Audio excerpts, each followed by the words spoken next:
नमस्कार। देश के करोड़ों नागरिक कोरोना वैश्विक महामारी से बहुत बहादुरी से लड़ रहे हैं। आज जिन high tech state of the art testing facility का लॉन्च हुआ है, उससे पश्चिम बंगाल, महाराष्ट्र और उत्तर प्रदेश को कोरोना के खिलाफ लड़ाई में और ताकत मिलने वाली है। साथियों, दिल्ली, एनसीआर, मुंबई और कोलकाता आर्थिक गतिविधियों के भी बड़े सेंटर हैं। यहां देश के लाखों युवा अपने कैरियर को, अपने सपनों को पूरा करने आते हैं। अब तीनों जगह टेस्ट की जो उपलब्ध कैपेसिटी है, उसमें 10,000 टेस्ट की कैपेसिटी और जुड़ने जा रही है। अब इन शहरों में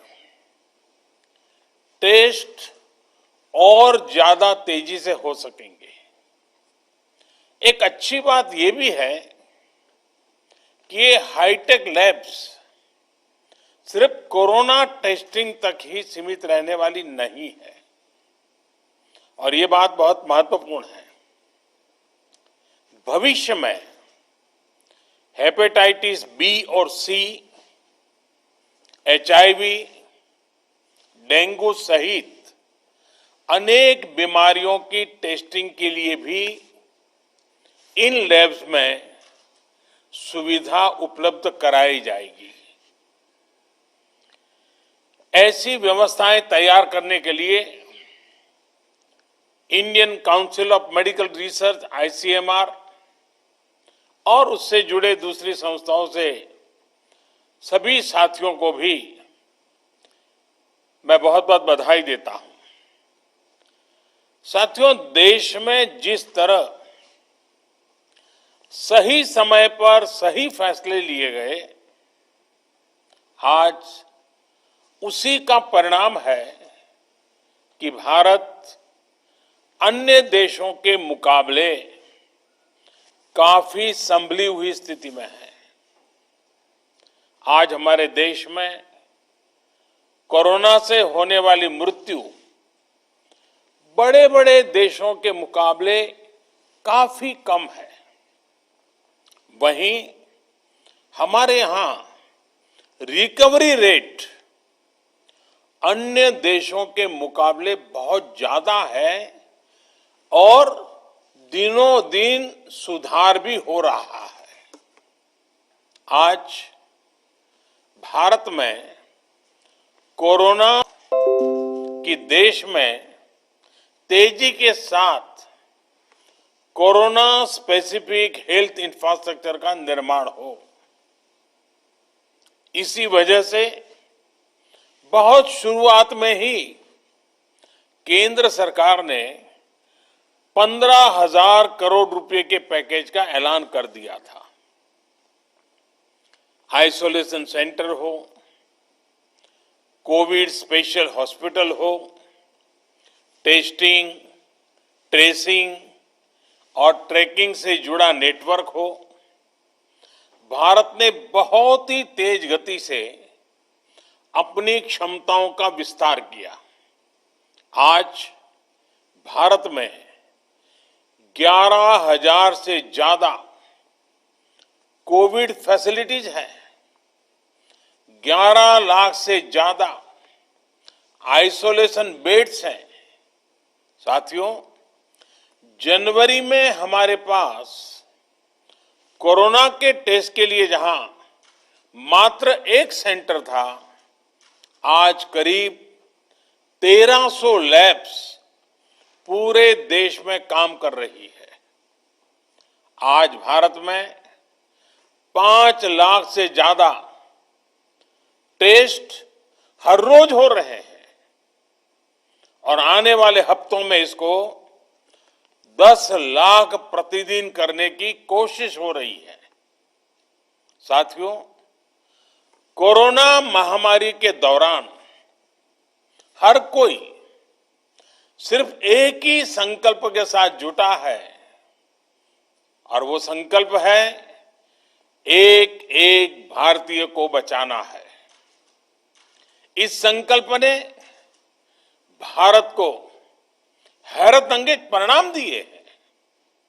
विशेषकर पीपीई, मास्क और टेस्ट किट्स को लेकर भारत ने जो किया वो सचमुच में ये एक बहुत बड़ी सक्सेस स्टोरी है।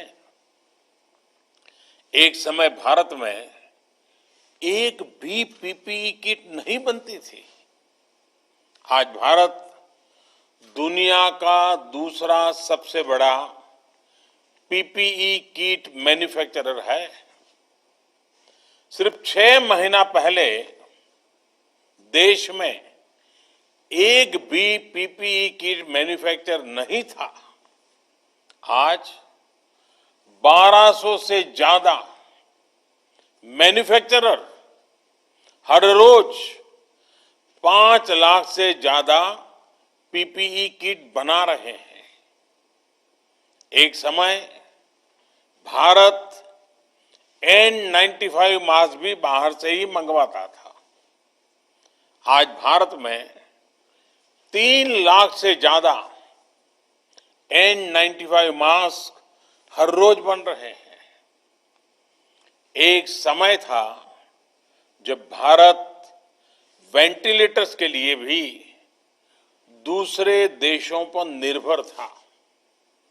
आज भारत में हर साल 3 लाख वेंटिलेटर बनाने की प्रोडक्शन कैपेसिटी विकसित हो चुकी है। इस दौरान मेडिकल ऑक्सीजन सिलेंडर्स के प्रोडक्शन में भी काफी मात्रा में वृद्धि की गई है। सभी के इन सामूहिक प्रयासों की वजह से आज न सिर्फ लोग फिजिकल इंफ्रास्ट्रक्चर खड़ा करना कितनी बड़ी चुनौती रही है, इससे भी आप भली भांति परिचित है। एक और बड़ा चैलेंज था कोरोना के खिलाफ लड़ाई के लिए देश में ह्यूमन रिसोर्स को तैयार करना। जितने कम समय में हमारे पैरामेडिक्स, आशा वर्कर्स, एएनएम, आंगनवाड़ी और दूसरे हेल्थ और सिविल वर्कर्स को ट्रेन किया गया, वो भी अभूतपूर्व है।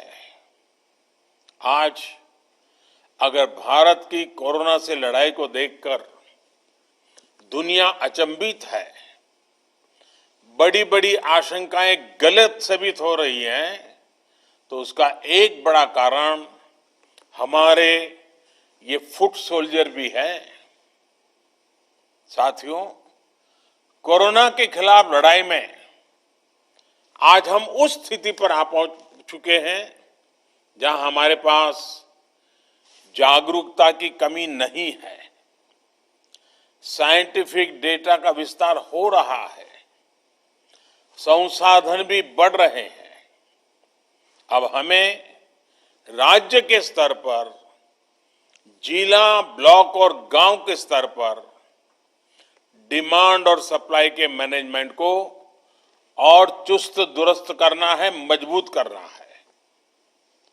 हमें मिलकर नया हेल्थ इंफ्रास्ट्रक्चर तैयार करना ही है, जो हमारे पास गांव-गांव में सरकारी और प्राइवेट डिस्पेंसरीज हैं, क्लिनिक हैं, उनको ज्यादा सक्षम भी बनाना है।